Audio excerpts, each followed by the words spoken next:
बिहारी जी के युगल चरणों का ध्यान करते हुए हम सभी श्रीमद् भागवत कथा के तृतीय दिवस की ज्ञान गंगा में प्रवेश करने जा रहे हैं। और प्यारे, कि जैसे जैसे हम ज्ञान की गंगा में प्रवेश करते हैं, और कल हमने बहुत ही सुंदर भागवत की महिमा का बखान किया। और महिमा क्या होती है? जो प्यारे अपने आप ना कहकर वो महिमा संतों के द्वारा बताई जाए, क्योंकि संत महात्मा के मुखारविंद से जब गोविंद की लीलाओं का वर्णन होता है और जिसके कानों के छिद्रों द्वारा ये कथा उनके हृदय में जाती है, वैसे ताप संताप धीरे धीरे सब दूर होने चालू हो जाते हैं। लेकिन दूर कब होते हैं?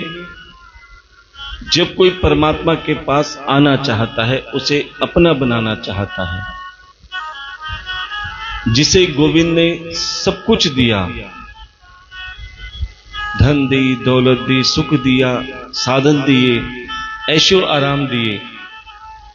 लेकिन आज इंसान इतना स्वार्थी हो गया है कि जिसने सब कुछ दिया उसके पास आने का ही समय नहीं। प्यारे, जैसे माता पिता के कई संतान होती हैं, कई बच्चे होते हैं,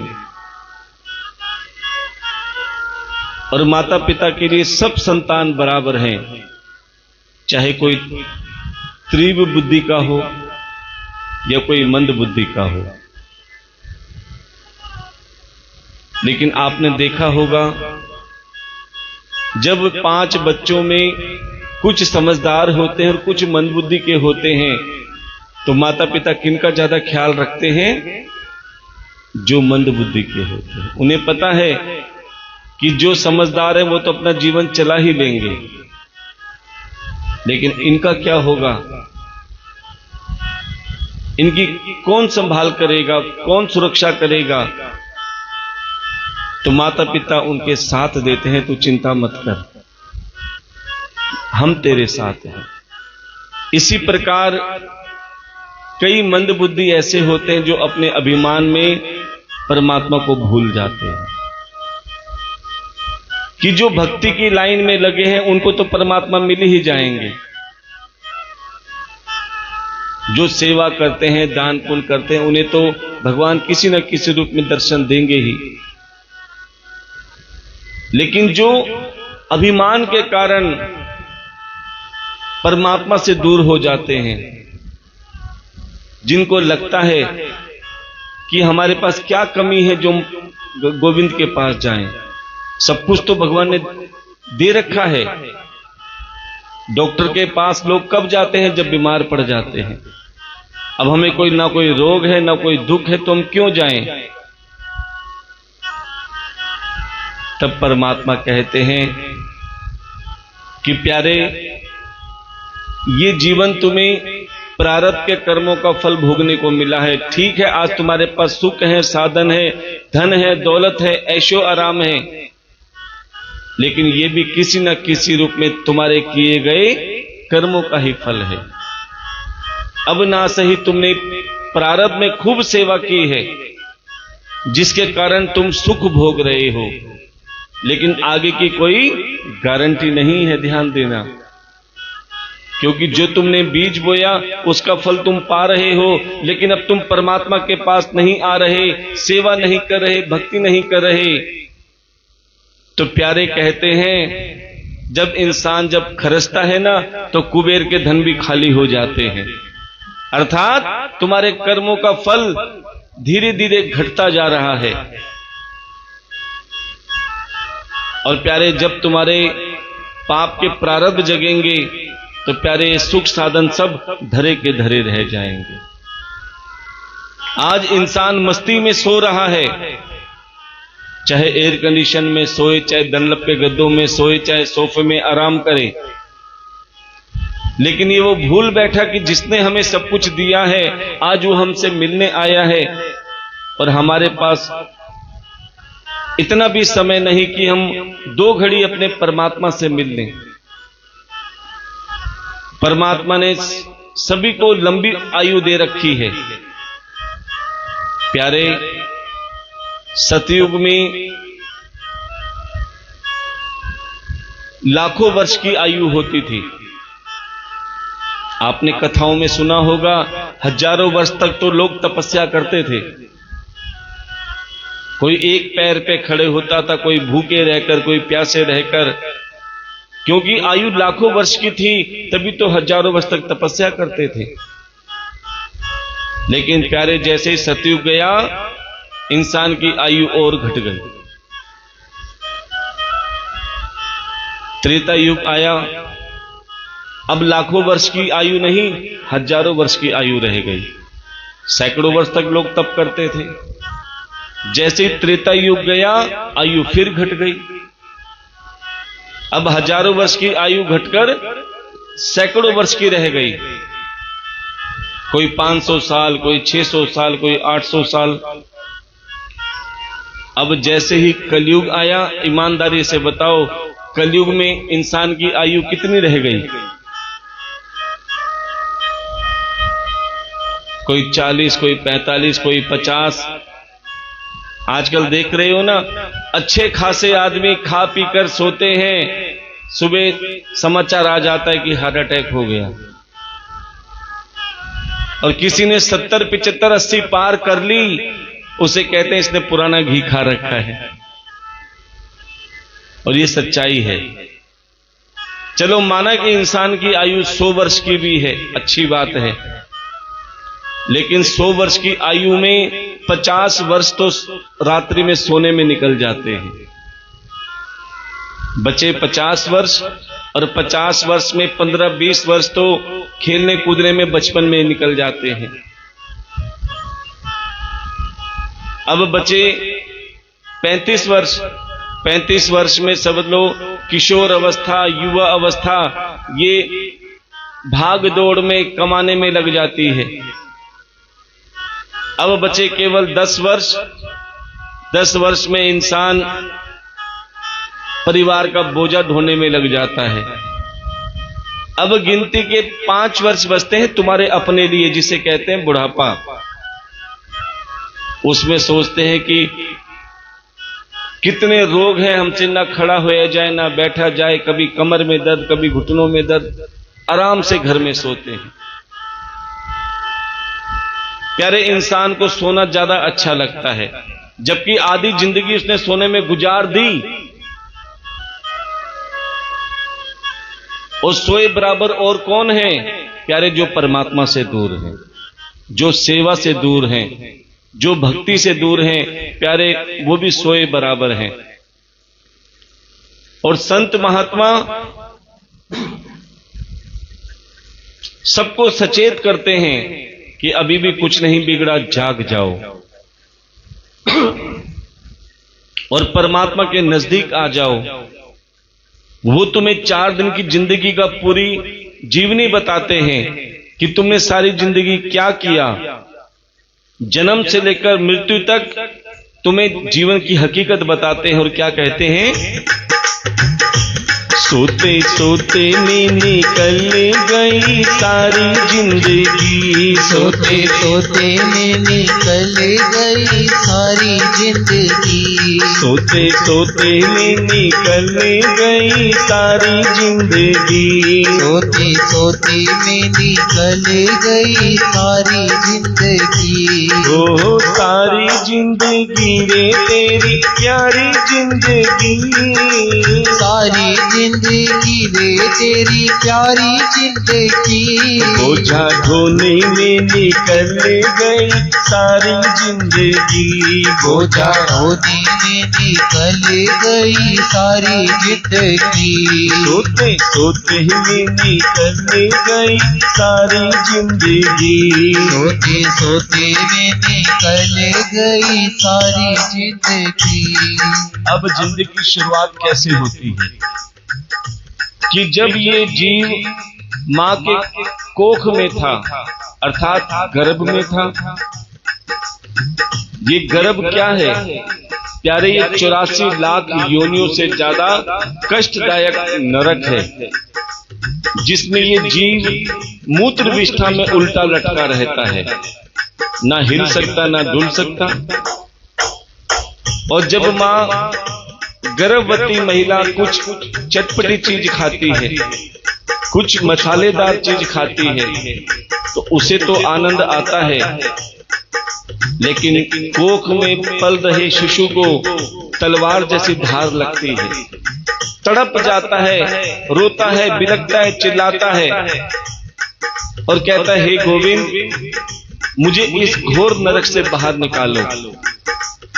और मैं तुमसे वादा करता हूं, जब इस घोर नरक से बाहर आऊंगा, मैं तुम्हारा गुणगान करूंगा, तुम्हारा भजन करूंगा, सत्संग में जाऊंगा, कीर्तन में जाऊंगा, कथा में जाऊंगा, जितना मेरा सामर्थ्य होगा मैं दान पुण्य और सेवा भी करूंगा। लेकिन प्रभु, हो सकता है कि गर्भ से बाहर आते ही मुझे संसार की मोह माया जकड़ ले और मुझे दिल्ली की हवा लग जाए, मैं 99 के चक्कर में पड़ जाऊं और 99 के चक्कर में पड़ के तुम्हारा नाम लेना भूल जाऊं। तो आप भी कोई ना कोई साधन ऐसा बनाना कि मैं राजी राजी ना सही, एक ना एक दिन बेराजी तुम्हारे पास जरूर आऊं। भगवान ने कहा, चिंता मत कर, अगर तूने राजी राजी नाम दिया तो बहुत अच्छी बात है, लेकिन अभिमान के कारण अगर तू नहीं आया, तू मुझे भूल बैठा, तो जिस धन के अभिमान में तू भूल बैठा है, जिस सुख साधन के अभिमान में तू मुझे भूल बैठा है, मैं ऐसा साधन जरूर बनाऊंगा, जिस धन पे तू इतराता था वो धन मैं छीन लूंगा। जब तेरे पास कुछ नहीं बचेगा, तब तो तुझे मेरे पास आना ही पड़ेगा। और प्यारे, जब ये जीव गर्भ से बाहर आता है तो सबसे पहले क्या करता है? रोना चालू करता है। क्यों? कि एक गर्भ से निकला, अर्थात एक नरक से निकला, दूसरे नरक में आ गया। उस नरक में मुझे झूठ बोलना पड़ेगा, बेईमानी करनी पड़ेगी, छल करना पड़ेगा। तो संत महात्मा क्या कहते हैं? जन्म लेते ही इस धरती पर तूने रुदन मचाया। जन्म लेते ही इस धरती पर तूने रुदन मचाया। जन्म लेते ही इस धरती पर तूने रुदन मचाया। जन्म लेते ही इस धरती पर तूने रुदन मचाया। अरे आंखें भी खुलने ना पाई, आंखें भी खुलने ना पाई, आंखें भी खुलने ना पाई, आंखें भी खुलने ना पाई। भूख भूख चिल्लाया, आंखें भी खुलने ना पाई, भूख भूख चिल्लाया। रोते रोते में निकल गई सारी जिंदगी। रोते रोते में निकल गई सारी जिंदगी। वो सारी जिंदगी रे तेरी प्यारी जिंदगी। सारी जिंदगी रे तेरी प्यारी जिंदगी। बोझा ढोने में निकल गई सारी जिंदगी। बोझा ढोने में निकल गई सारी जिंदगी। अब प्यारे, जैसे ही बचपन रोते रोते बीता, अब धीरे धीरे जवानी आ गई। अब जवानी में इंसान क्या करता है? कमाने में निकल जाता है कि धन कैसे कमाया जाए, और उस धन कमाने के चक्कर में ना जाने कितने झूठ बोलता है, कितने पाप करता है, कितनी बेईमानी करता है, और उस धन पर फिर इतराता है कि देखो मैं कितना धनवान हूं, और उस धन का दुरुपयोग करता है, गलत कामों में लगाता है, जिससे उसको भारी नुकसान सहना पड़ता है। इसलिए परमात्मा ने तुम्हें कुछ दिया है तो प्यारे उसका सदुपयोग भी करके देख लो। क्या खेल कूद में बचपन बीता, यौवन पाप कमाया। खेल कूद में बचपन बीता, यौवन पाप कमाया। खेल कूद में बचपन बीता, यौवन पाप कमाया। खेल कूद में बचपन बीता, यौवन पाप कमाया। हर धर्म कर्म का मर्म न जाना, धर्म कर्म का मर्म न जाना। धर्म कर्म का मर्म न जाना, धर्म कर्म का मर्म न जाना। विषय भोग मस्ताया। धर्म कर्म का मर्म न जाना, विषय भोग मस्ताया। भोगो भोगो में निकल गई सारी जिंदगी। भोगो भोगो में निकल गई सारी जिंदगी। हो सारी जिंदगी रे तेरी प्यारी जिंदगी। सारी जिंदगी रे तेरी प्यारी जिंदगी। बोझा ढोने में निकल गई सारी जिंदगी। बोझा ढोने में निकल गई सारी जिंदगी। और प्यारे ये जीवन एक रेत की तरह है, जैसे मुट्ठी में रेत भर लो, धीरे धीरे रेत निकलती रहती है, और जब मुट्ठी खुलती है तो हाथ खाली का खाली। ऐसे ही जीवन है, बचपन से कब जवानी आ जाती है, जवानी से कब बुढ़ापा आ जाता है, और बुढ़ापे में इंसान चाहकर भी इतनी देर बैठ नहीं सकता। तभी कहते हैं बचपन में भक्ति अमृत के समान है, जवानी में भक्ति दूध घी के समान है, और बुढ़ापे में केवल पानी के समान है। क्योंकि बुढ़ापे में वो शक्ति नहीं रहती जो बचपन में होती है। बचपन में बच्चा 15 मिनट में भक्ति कर लेगा, क्योंकि उसका दिमाग भी तेज होता है। 10 बात सुनेगा, एक बात जरूर दिमाग में बैठेगी। लेकिन बुढ़ापे में ना बैठा जाए, ना चला जाए, ना दौड़ा जाए, आंखें भी जवाब दे जाती हैं, कान भी जवाब दे जाते हैं, चाहकर भी भक्ति नहीं हो पाती। क्यों? धीरे धीरे बड़ा बुढ़ापा डगमग डोले काया। धीरे धीरे बड़े बुढ़ापा डगमग डोले काया।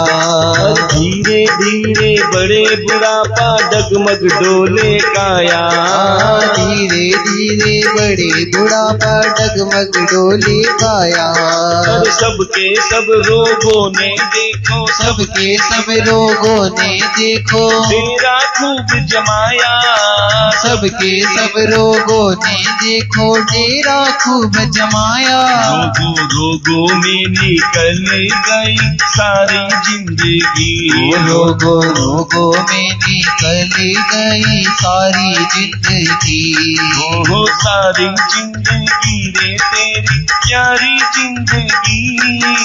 सारी जिंदगी रे तेरी प्यारी जिंदगी। बोझा ढोने में निकल गई सारी जिंदगी। बोझा ढोने में निकल गई सारी जिंदगी। और ये इंसान सारी जिंदगी मैं और मेरे के चक्कर में लगा रहता है, हर चीज को अपना समझता है। ये बेटा मेरा, बहू मेरी, जमीन मेरी, जायदाद मेरे, धन मेरी, दौलत मेरी। कथा में बताते हैं ना, असल में तुम्हारा कुछ भी नहीं है, और तो और ये शरीर भी तुम्हारा नहीं है जिस पर तुम इतराते हो। कब धोखा दे जाए कुछ पता नहीं। इसीलिए कहते हैं जिसको तू अपना कहता था वो दे बैठा धोखा। जिसको तू अपना कहता था वो दे बैठा धोखा, जिसको तू अपना समझा था वो दे बैठा धोखा, जिसको तू अपना समझे था वो दे बैठा धोखा। प्राण गए सब जल जाएगा, प्राण गए सब जल जाएगा, प्राण गए सब जल जाएगा, प्राण गए सब जल जाएगा, ये माटी का धोखा। प्राण गए सब जल जाएगा, ये माटी का धोखा। धोखे धोखे में निकल गई सारी जिंदगी, धोखे धोखे में निकल गई सारी जिंदगी, सोते सोते में निकल गई सारी जिंदगी, वो सोते सोते में निकल गई सारी जिंदगी। ओहो सारी जिंदगी ये तेरी प्यारी जिंदगी, सारी जिंदगी रे तेरी प्यारी जिंदगी, बोझा ढोने में निकल गई सारी जिंदगी, बोझा ढोने में निकल गई सारी जिंदगी। हरे कृष्णा कृष्णा कृष्णा हरे हरे, हरे कृष्णा कृष्णा कृष्णा हरे हरे, हरे रामा राम रामा हरे हरे, हरे रामा ये महामंत्र भाव से बोलेंगे। राम रामा हरे हरे, हरि बोल हरि बोल हरि बोल हरि बोल, हरि बोल हरि बोल हरि बोल हरि बोल, हरि बोल हरि हरि बोल, बोल हरि बोल। प्रेम से बोलना पड़ेगा, जय जय श्री राधे, जोर से बोलना पड़ेगा। जय जय श्री राधे। और प्यारे, कल हमने आप सभी को घर में सुख शांति कैसे आए इसके बारे में बताया था कि आजकल घर में सुख शांति बहुत कम घरों में है। बताया था ना, 80% घरों में महाभारत चल रही है, और महाभारत के 4 पात्र भी बताए थे। पात्र कहते हैं कलाकार को। सबसे पहले धृतराष्ट्र, फिर दुर्योधन, फिर दुशासन, और उसके बाद द्रौपदी। धृतराष्ट्र कौन है? जो आंखों में पट्टी बांधकर अपने बच्चों को अनाप शनाप खर्चा देते हैं, उनकी तरफ ध्यान नहीं देते, जिसके कारण बच्चे भटक जाते हैं, उसे कहते हैं धृतराष्ट्र। दुर्योधन, जो अपने माता पिता की, अपने भाइयों की संपत्ति पर आग गड़ाए कि उसे कम क्यों दिया, मुझे ज्यादा क्यों मिला, मुझे सब में हिस्सा चाहिए, जिसके चक्कर में वो भाइयों से बैर कर लेता है, पिता से दुश्मनी कर लेता है। और आपने देखा है कि संपत्ति के पीछे भाई भाई को मारने में भी पीछे नहीं हटते। कई समाचारों में, न्यूज़पेपर में देखने को, सुनने को मिलता है।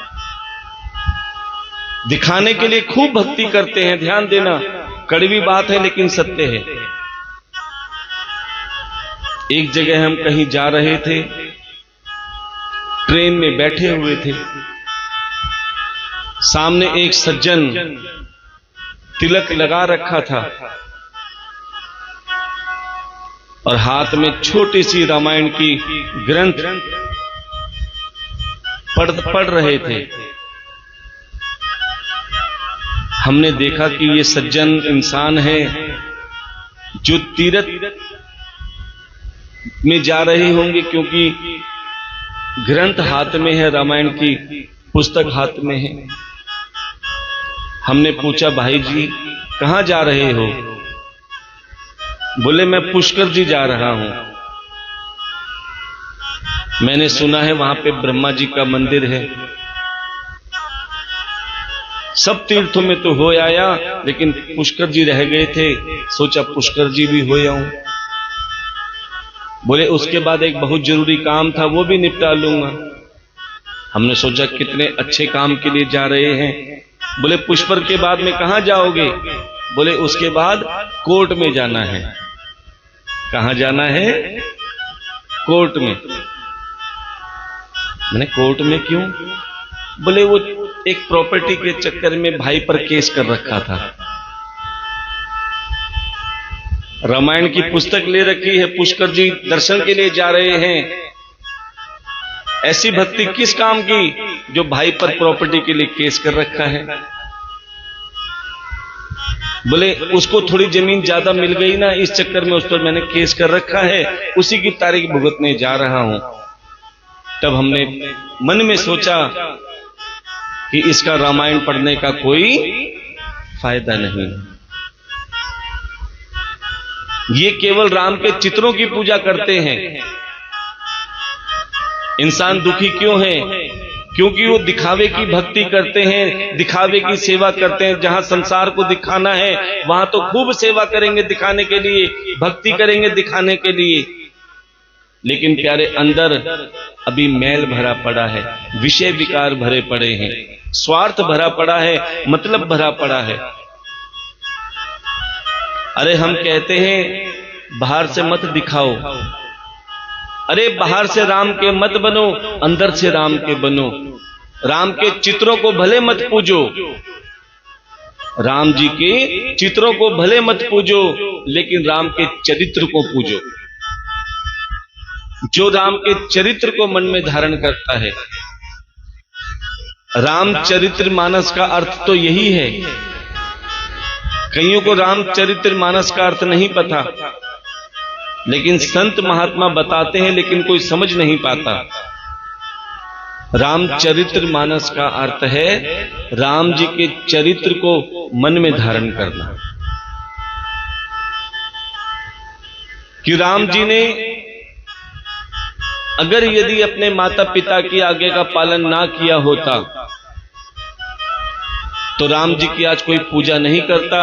अरे उनको भी तो राज्य अच्छा लग रहा था, राज तिलक होता तो वो भी राजा बनते, लेकिन माता पिता की आज्ञा से उन्होंने राज्य को ठोकर मार दी। कल राजा बनना था, राज तिलक होना था, लेकिन मर्यादा पुरुषोत्तम जो साधारण मानव की तरह तुम्हें ये दिखाना चाहते थे कि भगवान वो नहीं जिसकी तुम पूजा करते हो, भगवान वो है जिसने तुम्हें जन्म दिया, उंगली पकड़ के चलना सिखाया। अगर तुमने उनका सम्मान किया है, उनकी सेवा की है, तो भगवान तुम पर हमेशा प्रसन्न रहेंगे, हमेशा साथ रहेंगे। उन माता पिता की आज्ञा से प्यारे वो 14 वर्ष के लिए वनवास चले गए। और संत महात्मा कहते हैं कि राम वन गए तो राम बन गए, राम वन गए तो राम बन गए। उस समय अगर माता पिता की आज्ञा का पालन नहीं करते, राम वन नहीं जाते, तो आज उनकी कोई पूजा नहीं करता। इसीलिए प्यारे राम जी के चरित्रों को मन में धारण करो। जिस राह पे वो चले हैं प्यारे, उसमें अगर 10% भी आप चलना आरंभ कर दोगे तो आपका जीवन सफल हो जाएगा, सार्थक हो जाएगा। उसके बाद दुशासन, जिसने पराई स्त्री पर नजर डाली। और प्यारे वो द्रौपदी तो पराई भी नहीं थी, वो अपनी ही थी।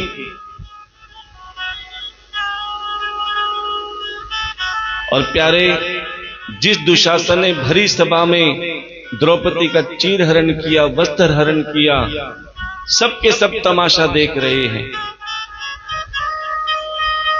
क्यों? द्रौपदी को भी बहुत बड़ा अभिमान था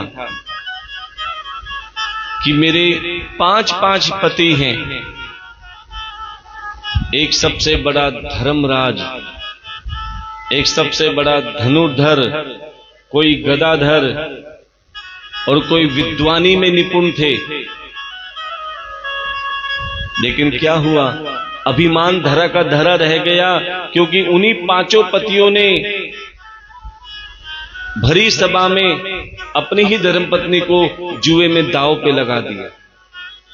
इसीलिए कहते हैं प्यारे, कभी भी किसी चीज का अभिमान नहीं करना चाहिए, ना रूप का, ना रंग का, ना धन का, ना पद का। हाँ, भगवान से यही कहना कि हे गोविंद, हमें सब कुछ देना, लेकिन अभिमान मत देना। क्योंकि अभिमान में 3 जने बिल्कुल चले जाते हैं। कौन? धन, वैभव और वंश।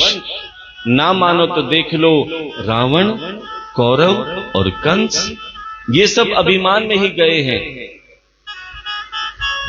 उस समय द्रौपदी ने जब दुशासन वस्त्र हरण कर रहा था, चीर हरण कर रहा था, तब द्रौपदी ने कन्हैया को बुलाया।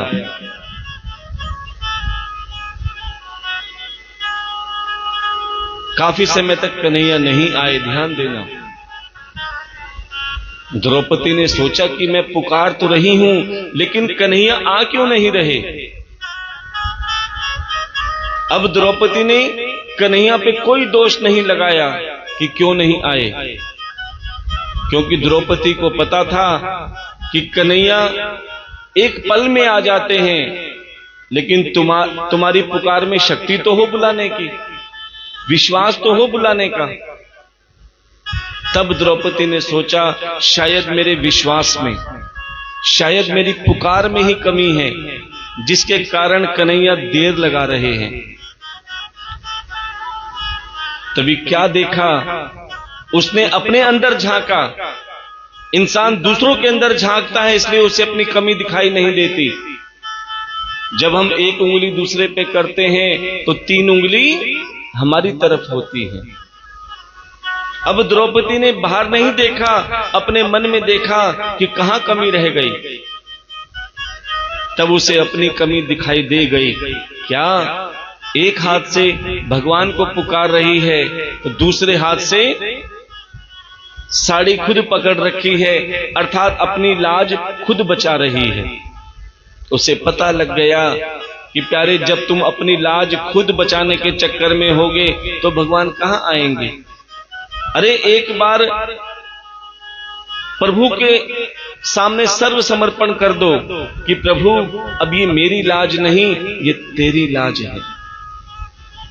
उस समय द्रौपदी ने दोनों हाथ ऊपर उठाए और कहा, पकड़ लो हाथ बनवारी, पकड़ लो हाथ बनवारी, नहीं तो डूब जाएंगे। पकड़ लो हाथ बनवारी, नहीं तो डूब जाएगी। किसका हाथ पकड़ता है बनवारी? जो हाथ ऊपर उठाता है। उठाइए अपने हाथों को, भाव से कहेंगे, पकड़ लो हाथ बनवारी, पकड़ लो हाथ बनवारी, नहीं तो डूब जाएगी। पकड़ लो हाथ बनवारी, नहीं तो डूब जाएगी। हमारा कुछ न जाएगा, हमारा कुछ न जाएगा, हमारा कुछ न बिगड़ेगा, हमारा कुछ न बिगड़ेगा। तुम्हारी लाज जाएगी, हमारा कुछ न बिगड़ेगा, तुम्हारी लाज जाएगी। तुम्हारे ही भरोसे पे जमाना छोड़ देते हैं। तुम्हारे ही भरोसे पे जमाना छोड़ बैठे हैं। जमाने की तरफ देखो, जमाने की तरफ देखो, हमें कैसे निभाओगी। पकड़ लो हाथ बनवारी, नहीं तो डूब जाएंगे। और द्रौपदी ने देखा कि जिसको मैं अपना समझती थी वो सब तमाशा देख रहे हैं। बड़े बड़े धुरंधर द्रोणाचार्य, भीष्म पितामह, सब के सब सर झुकाए तमाशा देख रहे हैं, क्योंकि संसार में तमाशा बनाने वाले भी अपने होते हैं और तमाशा देखने वाले भी कोई गैर नहीं, अपने ही होते हैं। तब द्रौपदी को पता चला कि संसार में कोई किसी का नहीं है, केवल एक मेरा ठाकुर अपना है। और द्रौपदी कहने लगी, तेरे बिना शाम हमारा नहीं कोई रे। तेरे बिना शाम हमारा नहीं कोई रे। तेरे बिना शाम हमारा नहीं कोई रे। तेरे बिना शाम हमारा नहीं कोई रे। हमारा नहीं कोई रे, सहारा नहीं कोई रे, हमारा नहीं कोई रे, सहारा नहीं कोई रे। तेरे बिना शाम हमारा नहीं कोई रे। तेरे बिना शाम हमारा नहीं कोई रे। भाई और बंधु कुटुंब कबीला, भाई और बंधु कुटुंब कबीला। प्यारे, सबको अभिमान होता है कि मेरा परिवार बहुत बड़ा है, मेरे रिश्तेदार बहुत बड़े हैं, लेकिन ऐसे परिवार रिश्तेदार किस काम के जो समय पर साथ ना दे। द्रौपदी भी यही कहती थी, भाई और बंधु कुटुंब कबीला। भाई और बंधु कुटुंब कबीला। बिगड़ी जो बात सहारा नहीं कोई रे। बिगड़ी जो बात सहारा नहीं कोई रे। तेरे बिना शाम हमारा नहीं कोई रे। तेरे बिना शाम हमारा नहीं कोई रे। अब प्यारे, जब द्रौपदी ने देखा कि कमी तो मुझ में है, जब द्रौपदी ने दोनों हाथ उठाए और मेरे गोविंद को पुकारा, तो गोविंद वस्त्रों के रूप में प्रकट हुए और द्रौपदी की लाज बचाई। बड़े ध्यान से सुनना कि गोविंद मुरली हाथ में लेके नहीं आते, पीतांबर ओढ़े भी नहीं आते। कब आते हैं प्यारे? जब संसार में कोई साथ नहीं देता, उस समय कहते तू चिंता मत कर, विश्वास के साथ तूने मुझे याद किया है, भाव से तूने मुझे बुलाया है, और मैं भाव का ही तो भूखा हूं। कहते हैं भाव में भाव ना हो तो भावना बेकार है, और भाव में अगर भाव हो तो भव से बेड़ा पार है। इसीलिए सबसे पहले तुम्हारे अंदर भाव होने चाहिए बुलाने के, और जब तुम भाव से बुलाओगे तो सर्वशक्तिमान बैकुंठ से आकर कहेगा, बता तेरी रजा क्या है, तेरी इच्छा क्या है। वो शक्ति होनी चाहिए पुकार में जो शबरी के अंदर थी, जो सैकड़ों किलोमीटर दूर एक आश्रम में बैठी बैठी श्री राम जी को भाव से पुकार रही है। तो प्यारे वो तरंगे ब्रह्मांड में गई और ब्रह्मांड से वो तरंगे श्री राम जी के मन में आ गई। क्यों? तुमने भाव से उसे पुकारा। और प्यारे श्री राम जी सब कुछ भूल बैठे कि मैं किस काम के लिए जा रहा हूं। सीता जी को ढूंढ रहे थे, लेकिन जैसे ही शबरी की पुकार प्रभु के कानों के द्वारा उनके हृदय में उतर गई, तो सीता जी को कुछ क्षण के लिए भूल के शबरी को ढूंढने लगे। ये पुकार की ही शक्ति थी, और वो पुकार तुम्हारे अंदर भी होनी चाहिए।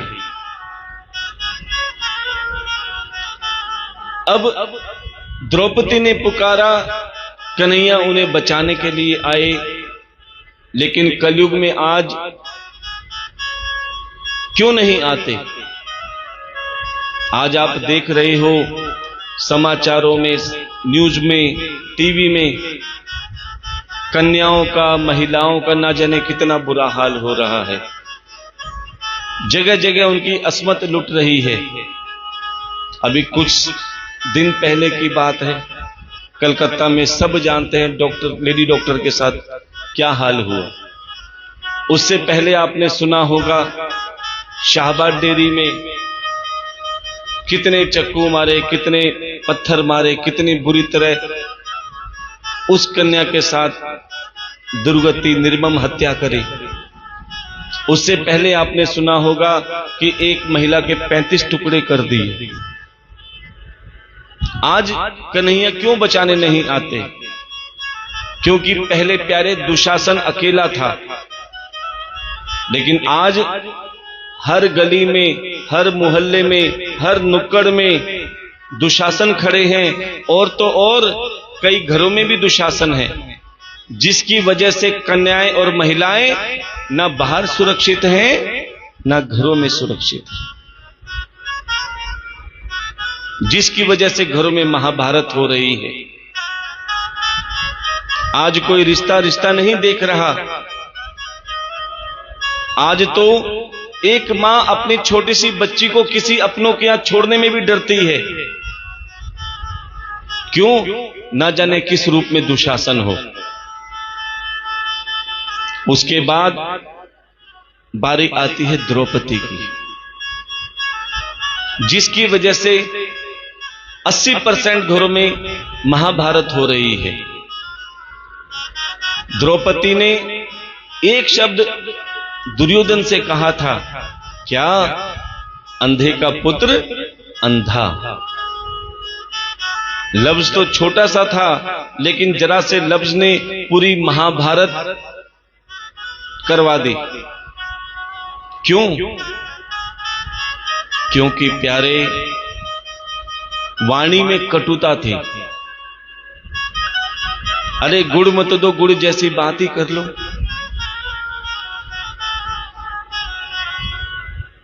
कि शरीर एक दुकान है, जुबान इसका ताला है। शरीर एक दुकान है, जुबान इसका ताला है। और जब जुबान रूपी ताला खुलता है, तब पता चलता है ये दुकान सोने की है या कोयले की है। इसीलिए प्यारे, अपने मुख से अपनी वाणी को मधुर बना लो। हम हर बार कथा में कहते हैं कि एक बार आप अपने घर में जाकर अपना चेहरा आईने में जरूर देखा करो। क्यों? क्योंकि आपके चेहरे में, आईने में आपके होंठ एक धनुष की तरह दिखाई देते हैं, और उस धनुष में से शब्दों के तीर निकलते हैं। अगर वो तीर मीठे हुए तो किसी के हृदय में प्रवेश कर जाएंगे, और अगर वो शब्द कड़वे हुए तो वो बात दिल में छेद कर जाएं। प्यारे, ऐसे शब्दों का उच्चारण करो जो किसी के दिल में प्रवेश कर जाएं, किसी के हृदय में प्रवेश कर जाएं, और तुम्हारी एक पहचान बन जाए। क्योंकि रसोई घर साफ सुथरा रहता है, हर चीजें व्यवस्थित ढंग से जची रहती हैं, समझ लेना उस घर से ही हर व्यक्ति की जीवन की शुरुआत होती है। इसीलिए उस रसोई घर में सबसे पहले स्नान करके जाया करो। बोले महाराज स्नान तो कर लेते, लेकिन बच्चे सुबह जल्दी स्कूल जाते हैं, पतिदेव जल्दी काम पे जाते हैं, अगर स्नान ना कर पाए तो कोई बात नहीं, घर में गंगा जल तो होगा। प्यारे गंगा जल थोड़ा रसोई घर में भी छिड़काव कर लो और थोड़ा अपने ऊपर भी छिड़काव कर लो, आप भी पवित्र हो जाओगे, रसोई घर भी पवित्र हो जाएगा। उसके बाद अगला नियम कि जब भी भोजन बनाओ प्रेम से भोजन बनाओ, क्योंकि अगर आपने क्रोध में भोजन बनाया, चिंता में भोजन बनाया, टेंशन में भोजन बनाया, तो प्यारे फिर तुम कितने ही बढ़िया मसाले डाल लो, उस भोजन में वो स्वाद नहीं आएगा। क्योंकि अगर तुमने चिंता में भोजन बनाया, टेंशन में भोजन बनाया, क्रोध में भोजन बनाया, तो उस समय जो आपने भोजन बनाया है वो मन के भाव भोजन में आ जाते हैं, और जो वो भोजन खाता है वो सब ट्रांसफर हो जाता है। कहते हैं ना, जैसा खाया अन्न वैसा हुआ मन। कि एक बार एक पंडित जी एक बनिया के घर पे, कहते हैं बनिया ब्राह्मणों की खूब सेवा करते हैं, मावस हो पूर्णवासी हो, जब कोई भी त्योहार होता है ना तो ब्राह्मण से हवन करवाते हैं और ब्राह्मण को भोजन कराते हैं। अब वो बनिया ब्राह्मण के पक्के यजमान थे और जितनी सेवा करते थे उनके घर में बरकत रहती थी। और कहते हैं संत महात्मा ब्राह्मण बहन और बेटी को जो चरण डलवाता है, जो प्रेम से भोजन करवाता है, समझ लेना उस घर में लक्ष्मी की विशेष कृपा होती है। भगवान हमेशा उस पर कृपा बरसाते हैं जो संत महात्माओं को अपने घर चरण डलवाते हैं। अब प्यारे वो कई सालों से भोजन करते थे पंडित जी। अब पूर्णवासी का दिन आया, पंडित जी ने सत्यनारायण भगवान की कथा करी, हवन किया, और उसके बाद जब भोजन कराए जा रहा था, अब वो बनिया बहुत बड़े सेठ थे, चांदी के बर्तनों में भोजन करा रहे थे और हर बार चांदी के बर्तन में ही कराते थे। अब पंडित जी के मन में क्या आया, अरे इन सेठ जी के पास तो ना जाने कितने सोने चांदी के बर्तन हैं, अगर मैं एक चम्मच रख लूं तो क्या फर्क पड़ेगा। एक चम्मच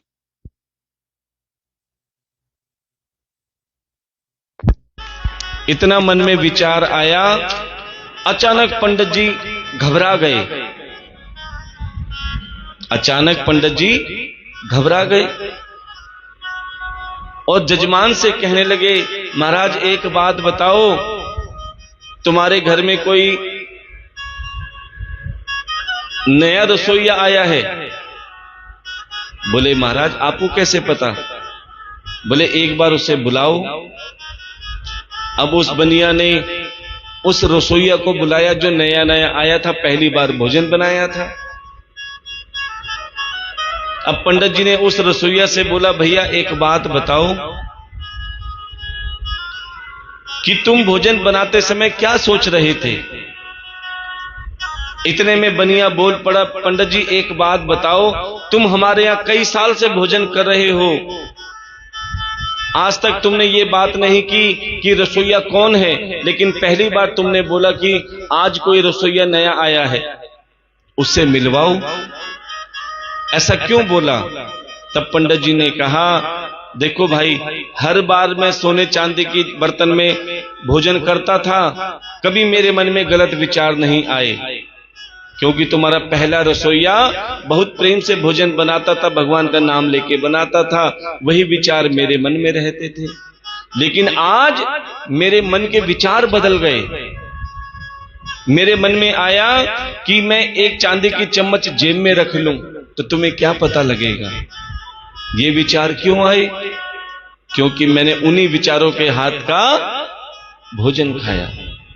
मैंने उस रसोइये से पूछा कि भोजन बनाते समय तुम्हें क्या विचार आ रहा था? बोले पंडित जी सच बताऊं? बोले आज मेरा पहला दिन था, मैं लोगों के घर पे खूब भोजन बनाया, लेकिन कोई स्टील के बर्तन थे, कोई तांबे के बर्तन थे, कोई पीतल के बर्तन थे, लेकिन आज मैंने इतने बड़े सेठ के घर में भोजन बनाया, इसके घर में तो सारे सोने चांदी के बर्तन, जिसकी कोई गिनती भी नहीं थी। तभी भोजन बनाते बनाते मेरे मन में विचार आया, आज तो मैं शाम को 2-4 चम्मच चुरा के लेके जाऊंगा। अब उसी भाव से भोजन बना रहे थे और प्यारे वही भाव भोजन में प्रवेश कर गए। और जिसने भोजन खाया, पहला भोजन कौन खाते हैं? ब्राह्मण देवता। बोले जैसे ही मैंने भोजन खाया मेरे मन में ये विचार आ गया। इसीलिए प्यारे आपसे भी कहते हैं, जब भी भोजन बनाओ भगवान से कहो कि हे बाबा, हे गोविंद, हे माधव, ये मैं भोजन नहीं तुम्हारा प्रसाद बना रही हूं। और भोजन बनाते समय कुछ ना कुछ अगर गुरु दीक्षा ली है तो गुरु का मंत्र जपते जपते भोजन बनाओ।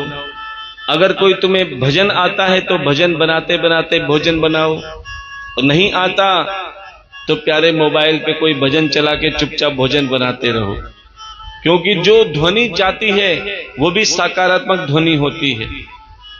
अब ये भागवत कथा की ध्वनि जहां जहां ये आवाज जा रही है प्यारे, वहां पर जितने भी पाप के कीटाणु हैं वो नष्ट होना चालू हो जाते हैं, और सकारात्मक ऊर्जा उस स्थान पे होती है जहां भागवत कथा की ध्वनि होती है।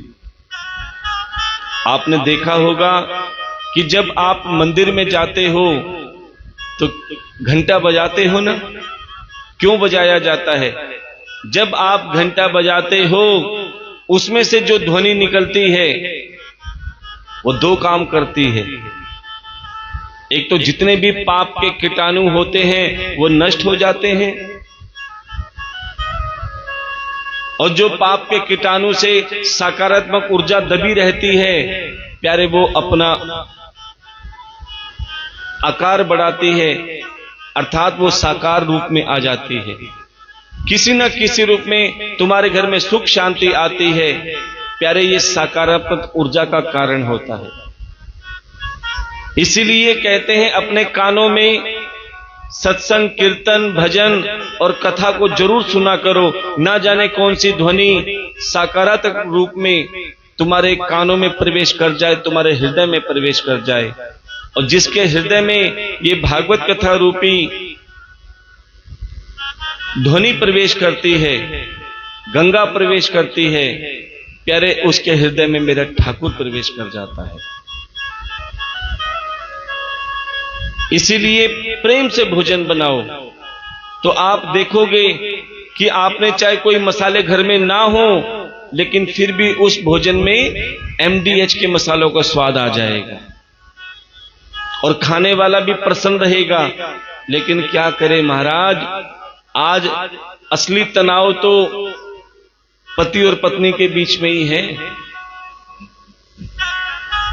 80% घरों में पति और पत्नी के बीच में ही तनाव है, जो सबसे नजदीक रहते हुए भी सबसे दूर हैं। आपने गाड़ी की पटरी तो देखी है ना, दोनों पास पास में रहती है लेकिन कभी आपस में मिलती नहीं है। क्यों? क्योंकि 80% घरों में जो पतिदेव हैं सुबह राम बन के निकलते हैं, शाम को भैरव बन के आते हैं। सुबह राम बन के निकलते हैं, शाम को भैरव बन के आते हैं। भैरव का मतलब तो समझते हो ना। और दूसरा कारण, जब से ये मोबाइल आया है इंसान एक नंबर का झूठा बन गया है। होता कहां है, बताता कहां है, कहता कुछ है, करता कुछ है।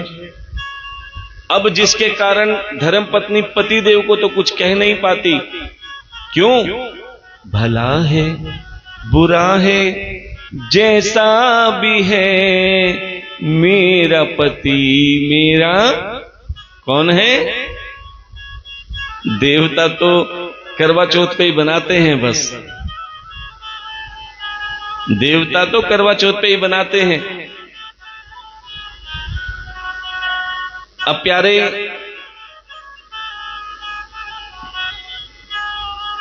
कि पतिदेव को तो कुछ कह नहीं पाती, सारा क्रोध भोजन पे निकालती है, और वो भी कब? जब आटा गूंथती है। देख घूसे घूसे आटे पे मारती है जब गूंथते समय, और मन में बहुत गलत विचार आते हैं, नास पीटा जाता कहां है, बताता कहां है, कहता कुछ है करता कुछ है। मेरा बस चले ना इसकी रोटी में जहर मिला दूं। क्योंकि प्यारे, जब मन में बुरे विचार आते हैं तो इंसान कुछ भी सोच लेता है। अब सोचो, इतना क्रोध में जब भोजन बनाएगी तो जब पतिदेव आके वो भोजन खाएंगे तो क्या हाल होगा।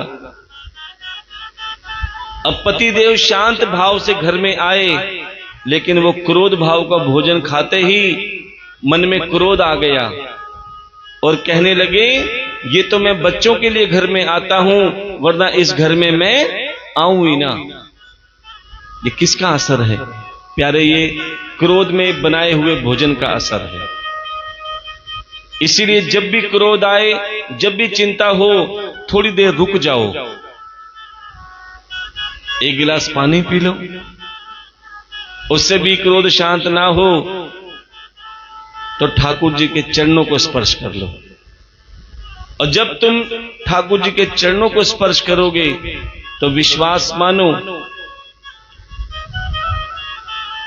जैसे यमुना नदी भी उफान पे आ रही थी ना, जब वसुदेव जी टोकरी पे लल्ला जी को ले जा रहे थे, चरणों से घुटनों तक पहुंची, घुटनों से कमर तक, कमर से गले तक पहुंच गई, इतना उफान आ रहा था। और जैसे ही छोटे से ठाकुर जी के चरणों को छुआ, वो बिल्कुल शांत हो गई। और यही आप भी किया करो। जब तुम्हारे क्रोध की चरम सीमा पार हो जाए, सब कुछ छोड़ के भगवान के चरणों को पकड़ लेना, सारा क्रोध पल भर में शांत हो जाएगा। अब प्यारे, अगला नियम, आप जानते हो ना घर की लक्ष्मी कौन होती है? कौन होती है घर की लक्ष्मी?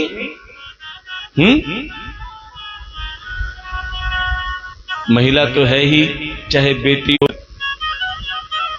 कोई तोहफे खरीदते हैं और जिसके पास कुछ कम पैसे होते हैं वो झाड़ू भी लेके आते हैं। अक्षय तृतीया पे लोग सोना खरीदते हैं, चांदी खरीदते हैं, हीरा खरीदते हैं, कोई बर्तन खरीदते हैं। आपने देखा होगा कई लोग झाड़ू भी लाते हैं। क्यों? क्योंकि झाड़ू भी एक लक्ष्मी का ही रूप है जो पूरे घर का दरिद्र साफ करती है। प्यारे, उस झाड़ू रूपी लक्ष्मी की कदर करना सीख लो। कभी भी झाड़ू पर पैर मत मारना, कभी भी झाड़ू को ठोकर मत मारना, क्योंकि अगर झाड़ू पर पैर लगा, झाड़ू पर ठोकर लगी तो प्यारे तकदीर में भी ठोकरें ही लगेंगी। कभी भी झाड़ू को उल्टा खड़ा मत करना, क्योंकि अगर झाड़ू को उल्टा खड़ा करते हैं तो प्यारे सबके दिमाग उल्टे हो जाते हैं, सब उल्टे काम करने लग जाते हैं। कभी भी झाड़ू की तिल्लियों को ढीला मत छोड़ना, झाड़ू की तिल्लियों को बिखरने मत देना, क्योंकि जिस घर में झाड़ू की तिल्लियां ढीली और बिखरना चालू हो जाती हैं, परिवार बिखरने में भी देर नहीं लगती। प्यारे, जैसे तुम अपने धन को संभाल के रखते हो, हर किसी की नजर उस धन पे नहीं पड़ती, उसे एक व्यवस्थित स्थान पे रखते हो, लॉकर में, अलमारी में, तिजोरी में संभाल के रखते हो ना, कोई देख ना ले। ऐसे ही अपनी झाड़ू रूपी लक्ष्मी को भी एक व्यवस्थित स्थान होना चाहिए। हर किसी की नजर तुम्हारे घर की झाड़ू रूपी लक्ष्मी पे नहीं पड़नी चाहिए। उससे अगला नियम कि जब भी भोजन बनाओ, भोजन में 2 रोटी जरूर निकाला करो। पहली रोटी गाय की और आखिरी रोटी कुत्ते की। कौन कौन निकालता है? बहुत अच्छी बात है, ये जरूर निकालनी चाहिए। देखो श्राद्ध में तो लोग भर भर के पकवान बनाते हैं, खीर बनाई, हलवा बनाया, पूड़ी बनाई, मालपुए बनाए, न जाने कितने पकवान बनाते हैं। और श्राद्धों में दो जने बहुत परेशान रहते हैं, एक गौ माता और एक ब्राह्मण देवता। गौ माता तो बेचारी कुछ कह नहीं पाती, और ब्राह्मण देवता दक्षिणा के चक्कर में सब जगह खा पी के आते हैं। अब बाद में उनका पेट भी खराब हो जाता है, कोई बात नहीं दवाई खा लेंगे। और कई कई तो चूरन की डब्बी साथ लेके चलते हैं, खिलाओ कितना खिलाओगे। प्यारे श्राद्धों में भर भर के बनाने की बजाय जब रोज 2 रोटी आप निकालो, पहली गाय की आखिरी कुत्ते की। अच्छा, एक कथा में हम सबको बता रहे थे कि 2 रोटी जरूर निकालो, पहली गाय की आखिरी कुत्ते की। एक बूढ़ी महिला खड़ी होकर कहने लगी, महाराज हम बहुत देर से देख रहे हैं आप शिक्षा दे रहे हो, पहली रोटी गाय की निकालो, आखिरी कुत्ते की निकालो, क्या आपकी पंडतानी निकालती है? अब हमने बोला, माता जी अभी तक तो हमने देखा नहीं, आज पूछ के आएंगे। अब शाम को हम अपने घर गए, पंडतानी जी से पूछा कि पंडतानी हम दुनिया को शिक्षा देते हैं कि जब भी भोजन बनाओ पहली रोटी गाय की निकालो, आखिरी कुत्ते की निकालो, क्या तुम निकालती हो? बोले हाँ पंडित जी मैं रोज निकालती हूं। फिर हमने कहा हमने तो कभी देखा नहीं। बोले देखोगे कैसे, पहली रोटी मैं खा लेती हूं। प्रेम से बोलना पड़ेगा कि आखिरी तुम्हें खिला देती हूं, कहां से देखोगी? देखो कहने का भाव क्या है कि अगर शिक्षा दो तो शिक्षा ग्रहण भी करो। अभी श्रावण का महीना लगा था ना, अब उसमें कई चीजें मना भी होती हैं।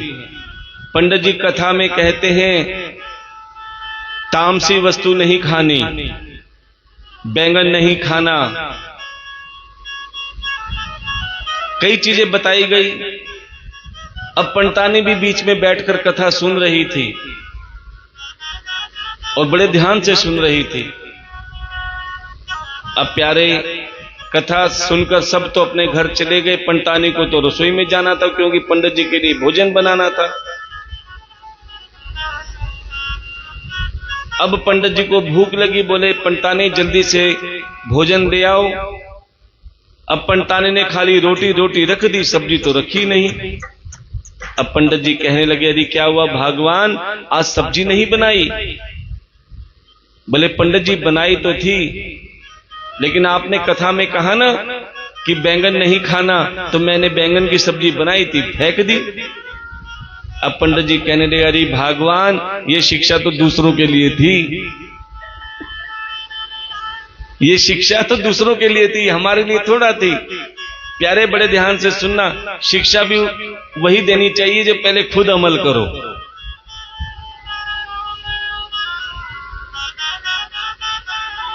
तो सबसे पहले अगर घर में सुख शांति चाहते हो तो प्यारे अपने घर चेहरे पर हमेशा प्रसन्नता का भाव रखो। चाहे सुख हो या दुख हो, ये तो आते जाते रहेंगे। सुख में तो सब मुस्कुराते हैं, प्यारे असली भक्त तो वही होता है जो दुख में भी मुस्कुराना जानता है। क्यों? उसे पता है कि ये सुख दुख क्या चीज होती हैं, क्योंकि दुख नहीं आएंगे तो सुख का पता कैसे लगेगा। अगर बुराई नहीं होगी तो अच्छाई का पता कैसे लगेगा। अगर अंधेरा नहीं होगा तो उजाले का पता कैसे लगेगा। इसलिए प्रभु की कृपा और प्रभु की इच्छा पे विश्वास करो कि प्रभु जो भी तुमने दिया है ना, उसे हमें स्वीकार है। और वो हमेशा यही कहते हैं, सुख भी मुझे प्यारे हैं, दुख भी मुझे प्यारे हैं, सुख भी मुझे प्यारे हैं, दुख भी मुझे प्यारे हैं। छोड़ूं मैं किसे भगवन, दोनों ही तुम्हारे हैं। छोड़ूं मैं किसे भगवन, दोनों ही तुम्हारे हैं। सुख भी मुझे प्यारे हैं, दुख भी मुझे प्यारे हैं। सुख भी सभी भाव से बोलेंगे। प्यारे हैं, दुख भी मुझे प्यारे हैं। छोड़ूं मैं किसे भगवन, दोनों ही तुम्हारे हैं। हाँ छोड़ो किसे भगवन, दोनों ही तुम्हारे हैं। और प्यारे, ये इंसान कैसा है? सुख में तो फूल जाता है और दुख में रोना सब जगह रोता है कि मेरे से ज्यादा कोई दुखी है ही नहीं। प्यारे, चाहे स्थिति कैसी भी हो, तुम्हारे अनुकूल हो या तुम्हारे विपरीत हो, हमेशा भगवान का ध्यान रखो, भगवान को अपने मन में बिठाओ। और जो भगवान का सच्चा भक्त होता है वो क्या करता है? सुख में तुझे याद करूं, दुख में फरियाद करूं। सुख में तुझे याद करूं, दुख में फरियाद करूं। जिस हाल में हो भगवन, हर पल तेरा ध्यान करूं। जिस हाल रखो भगवन, हर पल तेरा नाम जपूं, हर पल तेरा नाम जपूं। सुख भी मुझे प्यारे हैं, दुख भी मुझे प्यारे हैं। सुख भी मुझे प्यारे हैं, दुख भी मुझे प्यारे हैं। छोड़ूं मैं किसे भगवन, दोनों ही तुम्हारे हैं। छोड़ो मैं किसे भगवन, दोनों ही तुम्हारी है। और प्यारे, सुख में आपने देखा होगा सब मस्ती में मस्त रहते हैं, हंसते रहते हैं कि हमें क्या कमी है। और जो ज्यादा धनवान होते हैं ना, वो दूसरों पे हंसते हैं, क्यों? उन्हें अभिमान है कि हमें क्या कमी है जो हम रोएं। और जब दुख आता है तो सबसे ज्यादा वही रोते हैं, क्योंकि ये इंसान की फितरत है। उसे नहीं पता ये सुख दुख क्या है। प्यारे, ये सुख दुख जीवन की गाड़ी ही चलाते हैं। कभी सुख आता है, कभी दुख आता है, ये ऊपर नीचे होता रहता है तो जीवन चलता रहता है। आपने अस्पताल में एक मशीन देखी होगी, जब इंसान पे वो मशीन लगाई जाती है ना, तो वो ऐसे ऐसे चलती है, कभी ऊपर कभी नीचे, वो नब्ज दिखाती है। और जब तक वो ऊपर नीचे चलती रहेगी तो समझ लो उसमें सांसें चल रही हैं। और प्यारे, जब वो ऊंचा नीचा चलना बंद हो जाता है और एक साथ हो जाती है तो समझ लेना वो इंसान चल बसा। इसीलिए जीवन में सुख दुख का आना जाना भी बहुत जरूरी है। जब तक सुख दुख आते जाते रहेंगे, जीवन जीने में आनंद आएगा। और प्यारे, जब सुख दुख समाप्त हो जाएंगे तो समझ लेना जीवन भी समाप्त हो गया। तो ये सुख दुख क्या है? सुख में सब हंसते हैं, दुख में सब रोते हैं। सुख में सब हंसते हैं, दुख में सब रोते हैं। ये सुख दुख जीवन की गाड़ी को चलाते हैं। ये सुख दुख जीवन की गाड़ी को चलाते हैं, गाड़ी को चलाते हैं।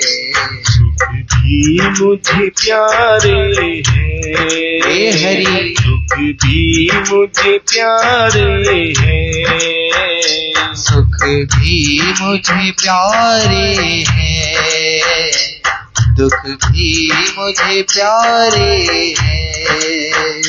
छोड़ू मैं किसे भगवन, दोनों ही तुम्हारे हैं। हाँ छोड़ो किसे भगवन, दोनों ही तुम्हारे हैं। दोनों ही तुम्हारे हैं। दोनों ही तुम्हारे हैं। और प्यारे, चाहे सुख हो या दुख हो, हमेशा प्रसन्न रहो। जो दुख में भी प्रसन्न रहता है, समझ लो उसके मन में परमात्मा का वास है। क्योंकि संसार से बात करने के लिए फोन की जरूरत होती है, लेकिन मेरे गोविंद से बात करने के लिए मौन की जरूरत होती है। संसार को अपने दुख बताते बताते थक जाओगे, और लोग तुम्हारा मजाक उड़ाने में बिल्कुल नहीं थकेंगे, तुम्हारी जग हंसाई करने में बिल्कुल नहीं थकेंगे। इसलिए संसार को अपना दुख बताना बंद कर दो, और एक बार मौन होके, चुप होके गोविंद के सामने बैठ जाओ। अरे दुनिया को अपने आंसू क्या दिखाने, जो तुम्हारे आंसुओं की कदर नहीं करता। दो घड़ी जब गोविंद के सामने चुप रहकर दो आंसू अगर गिर जाएंगे, तो विश्वास मानो तुम्हें बोलने की भी जरूरत नहीं पड़ेगी। बिन बोले मेरा गोविंद तुम्हारे मन की बात पहचान दे। अरे संसार को तो तुम झूठी हंसी दिखाते हो, कहीं किसी को तुम्हारे अंदर का दुख ना पता चल जाए।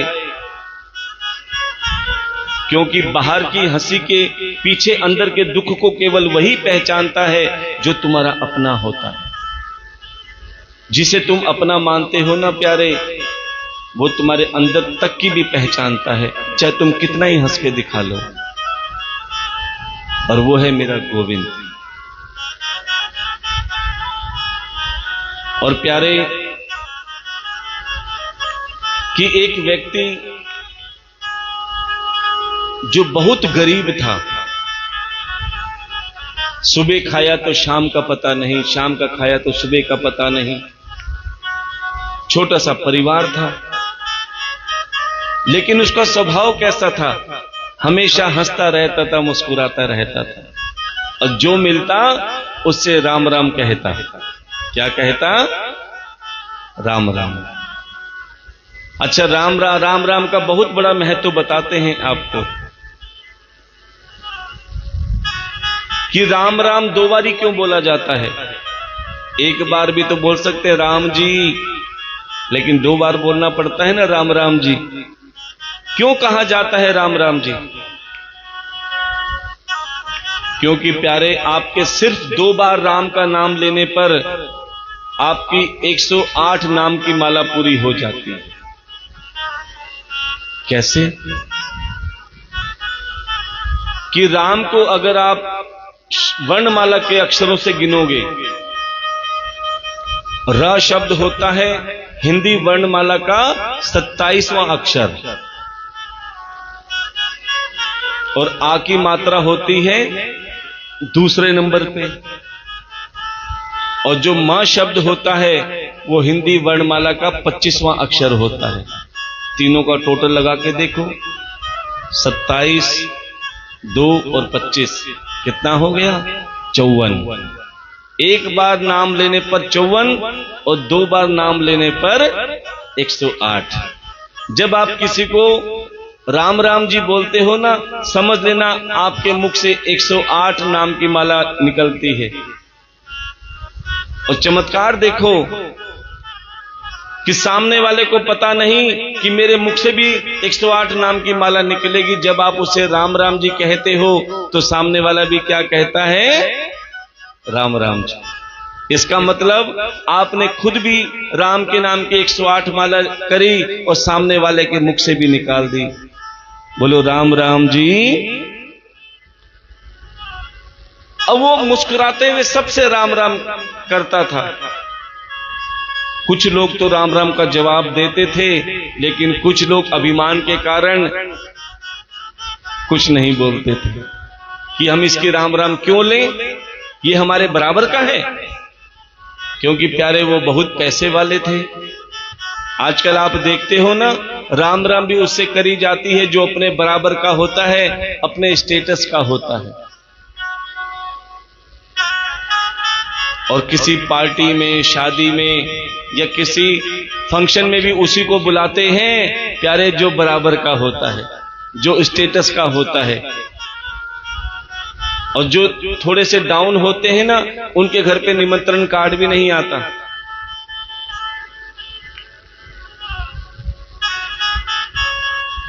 और प्यारे क्यों नहीं आता? क्योंकि उनको लगता है कि ये गरीब आदमी हमारी पार्टी में, हमारे शादी में, हमारे फंक्शन में आएगा तो हमारी पर्सनैलिटी खराब हो जाएगी। इसलिए उनसे ज्यादा वास्ता नहीं रखते, ना कोई राम राम करते। लेकिन वो किसी का बुरा नहीं मानता था। कोई राम नाम ले या कोई राम नाम ना करे, उसे लगता था भैया मेरे मुख से तो राम का नाम निकल रहा है।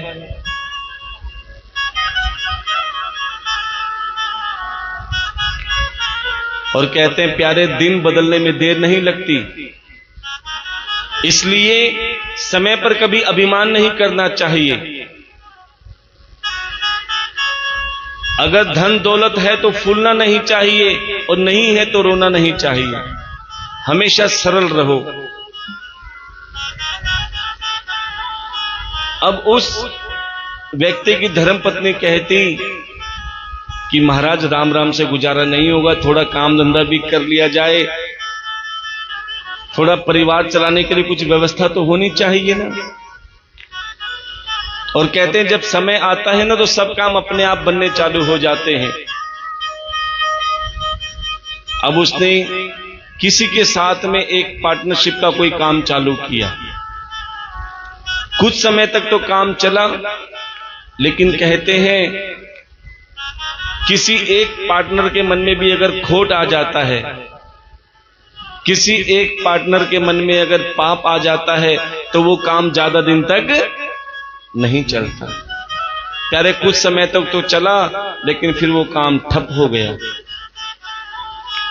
कोई बात नहीं, दूसरा पार्टनर ढूंढ लिया, दूसरा पार्टनर के साथ काम किया। कुछ समय तक काम चला, फिर किसी के मन में खोट आया, फिर काम बंद हो गया। ऐसे कई पार्टनर बदल लिए उसने। कुछ काम चलता फिर बंद हो जाता। तभी किसी व्यक्ति ने सलाह दी कि एक बार तिरुपति बालाजी मंदिर में होके आओ। तिरुपति बालाजी मंदिर का नाम सुना है?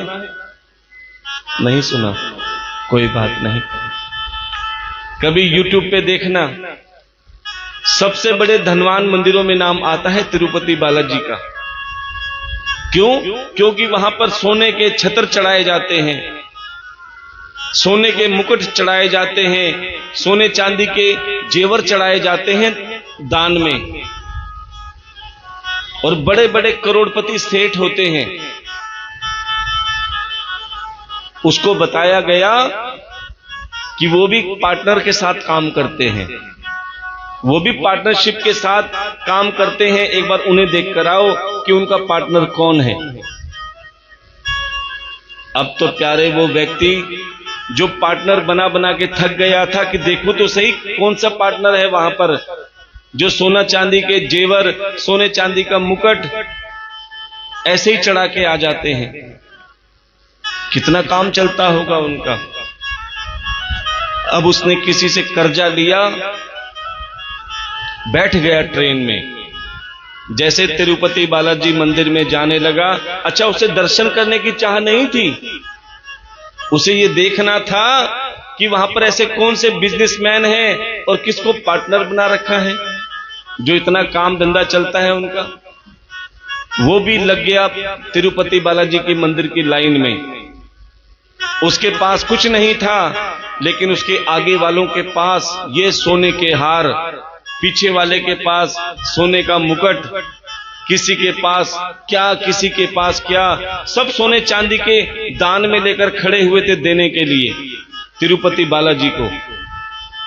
अब वो कभी आगे देखे, कभी पीछे देखे, सबके सब सोने चांदी के गहनों से लदे हुए थे।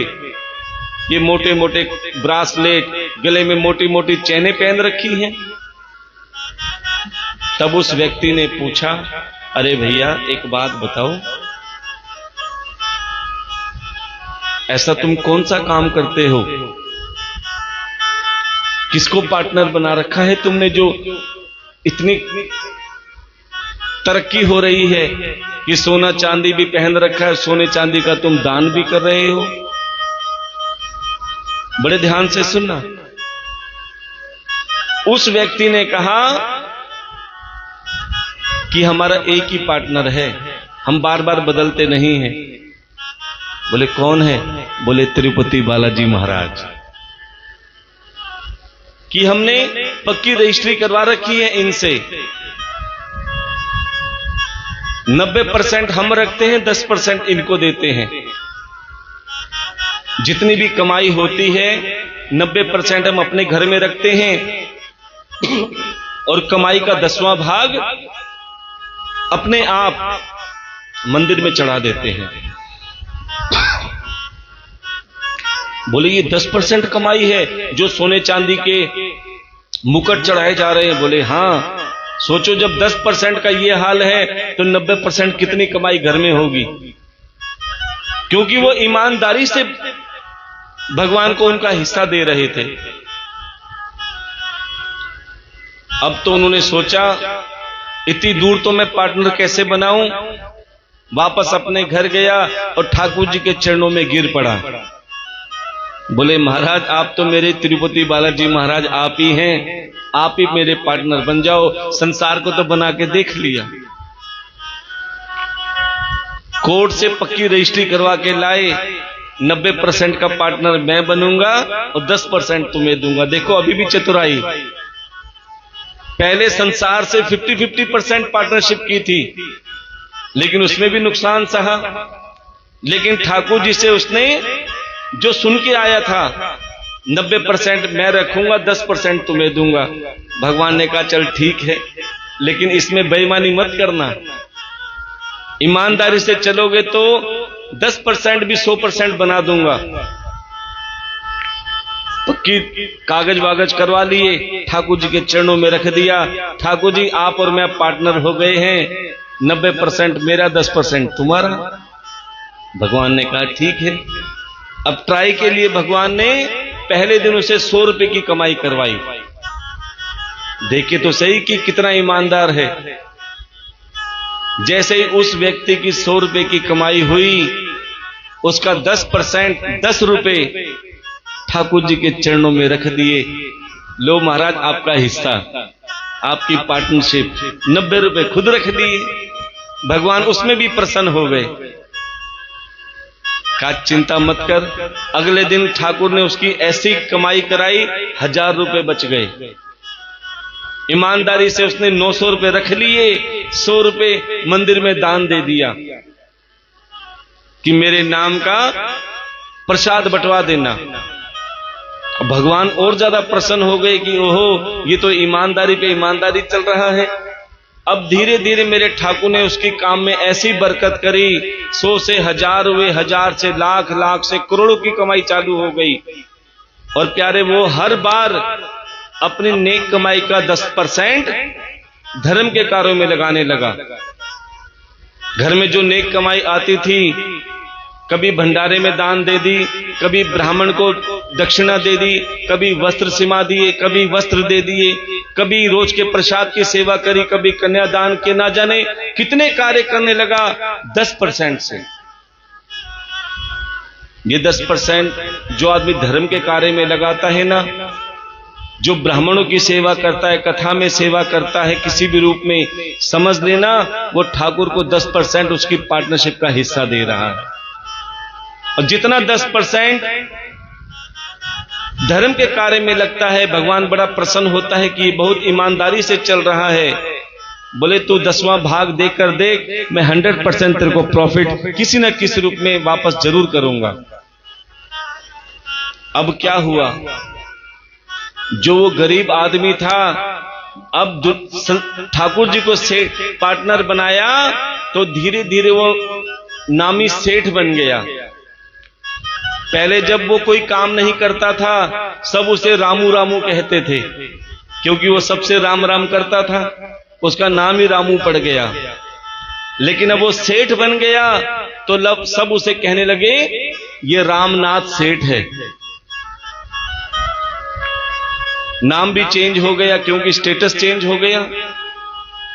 अब तो प्यारे थोड़ा सा उल्टा कार्य होने लगा। क्या कि पहले वो सबको राम राम करता था, कोई उसकी राम राम नहीं लेता था। अब वो रामनाथ सेठ बन गया। अब बड़े बड़े सेठ उसे राम राम करते, लेकिन वो किसी की राम राम नहीं लेता। क्यों? सेठ बन गया है। अब वो किसी की राम राम नहीं लेता, लेकिन एक बात जरूर कहता, कह दूंगा। क्या? कह दूंगा। अब सब के सब हैरान, देखो कितना घमंडी सेठ है। जब खाने को रोटी नहीं थी तब तो सबसे राम राम करता था, आज इतना बड़ा सेठ बन गया और पूछने लगे, अरे सेठानी क्या अपने पुराने दिन भूल गई? जब तेरे पास कुछ नहीं था तो तेरा आदमी सबसे राम राम करता था। बोले हाँ। बोले तो आज पैसा आ गया तो राम राम भी करना भूल गया। और ये क्या होता है कह दूंगा कह दूंगा, जरा पूछ के तो बता। अब धर्मपत्नी कहती है ठीक है, शाम को पतिदेव आएंगे, मैं उनसे पूछ के जरूर बताऊंगी ये कह दूंगा क्या है। अब पतिदेव शाम को घर आए, पत्नी ने प्रेम से पानी का गिलास दिया, चाय बनाई, भोजन कराया। उसके बाद प्रेम से पूछा, अजी सुनते हो? बोले क्या? बोले अपने पुराने दिन भूल गए। बोले क्या मतलब? बोले जब हमारे पास कुछ नहीं था आप सबसे राम राम करते थे ना? बोले हाँ।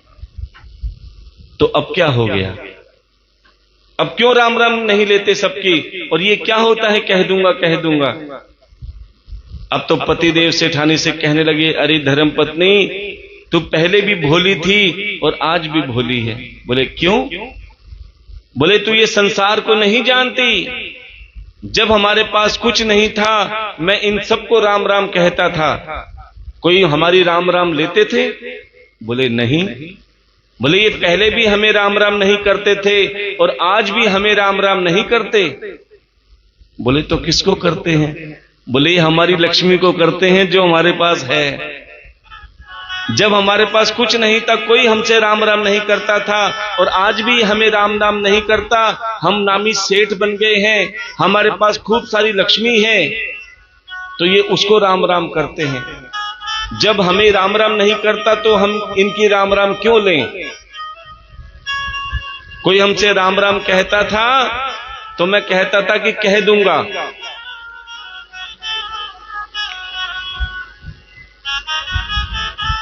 गुप्ता जी कहते हैं राम राम जी, ठीक है कह दूंगा। राणा जी कहते थे राम राम जी, ठीक है कह दूंगा। त्यागी जी कहते थे राम राम जी, कह दूंगा। अब ये कह दूंगा का मतलब क्या है?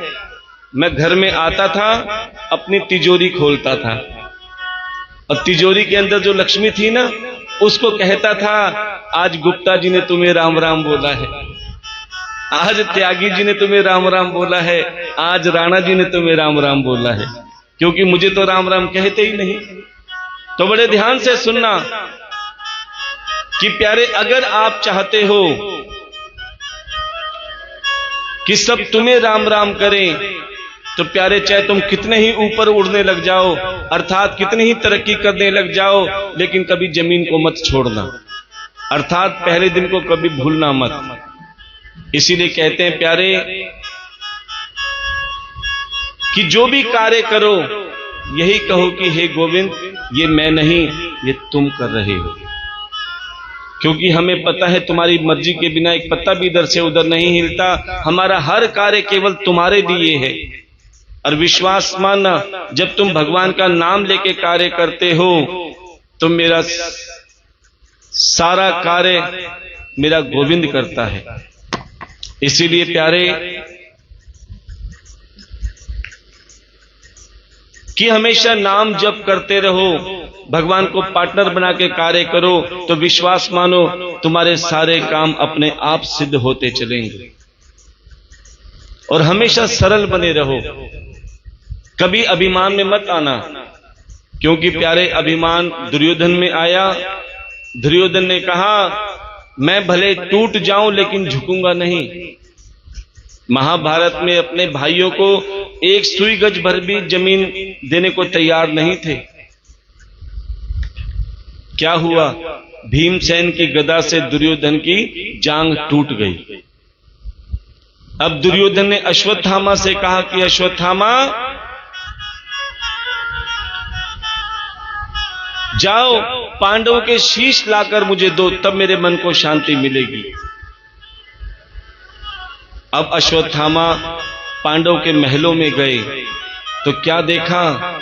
अंधेरे में पांडव नहीं दिखे, पांडव के पुत्र सो रहे थे। अश्वत्थामा ने एक एक करके पांचों पांडव पुत्रों के शीश काट दिए। और प्यारे वो शीश लेकर जैसे दुर्योधन के पास गए, लो दुर्योधन, तुमने पांडव के शीश मांगे थे, ये रहे पांडव के शीश। जैसे ही दुर्योधन ने देखा, दुर्योधन चिल्ला पड़े, अरे अश्वत्थामा, तुमने ये क्या किया? मैंने तुमसे पांडव के शीश लाने को कहे थे, तुम उनके पुत्रों के शीश ले आए। माना कि मैं बहुत बड़ा पापी हूं। देखो, दुर्योधन जानते थे कि मैं पापी हूं, लेकिन अश्वत्थामा से कहा कि तूने जो पाप किया है वो माफी के काबिल नहीं, इसका भुगतान तुझे करना पड़ेगा। क्या हुआ? द्रौपदी, जिसके 5 पुत्र सूर्य निकलने से पहले, सूर्य उगने से पहले अपने माता पिता के चरण छूने के लिए आया करते थे, लेकिन आज सूरज पहले आ गया लेकिन पुत्र नहीं आए। अब माता को चिंता हुई। कहते हैं अब द्रौपदी ने सोचा, रोज समय पर बच्चे आते थे, आज नहीं आए, कहीं मेरे बच्चे बीमार तो नहीं हो गए, कोई परेशानी तो नहीं हुई। चलो वो नहीं आए तो क्या हुआ, मैं अपने बच्चों के पास जाती हूं। जैसे ही द्रौपदी अपने बच्चों के पास गई तो क्या देखा? बच्चे तो थे ही नहीं। बच्चों के लहू लुहान शव पड़े हैं, वो भी बिना सिर के। सोचो उस समय उस मां का क्या हाल होगा। अरे एक मां अपने बच्चे के उंगली पर छोटी सी चोट बर्दाश्त नहीं कर सकती, और उस मां ने अपने आंखों के सामने ये नजारा देखा, तड़प उठी। तभी अर्जुन ने कहा कि द्रौपदी चिंता मत करो, जब तक मैं, जिस अश्वत्थामा ने हमारे 5 पुत्र की निर्मम हत्या करी, तू उसे जीवन दान दे रही है।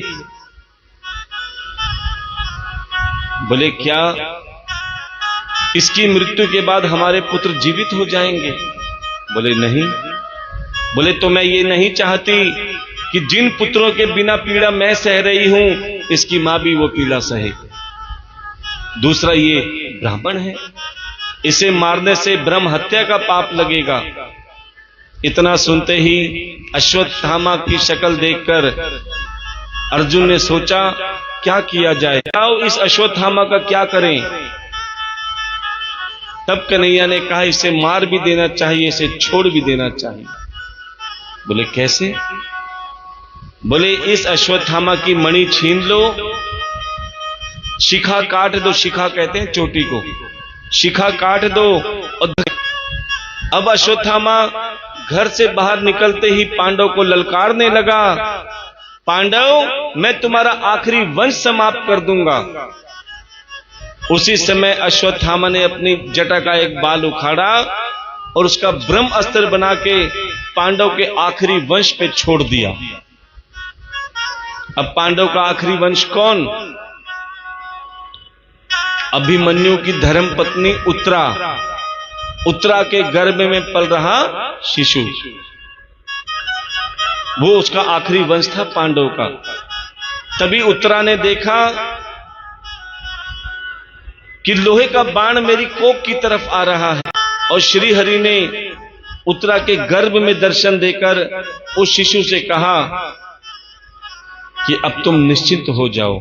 देखो संसार में दो जीव ऐसे हैं जिन्हें श्री हरि ने गर्भ में दर्शन दिए हैं।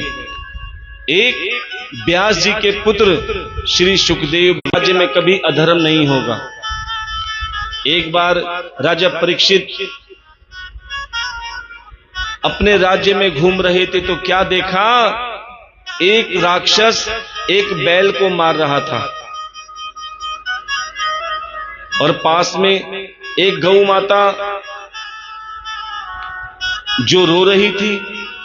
क्यों? क्योंकि इस बैल को मार रहा है वो बैल धर्म है, और वो भी एक चरण का।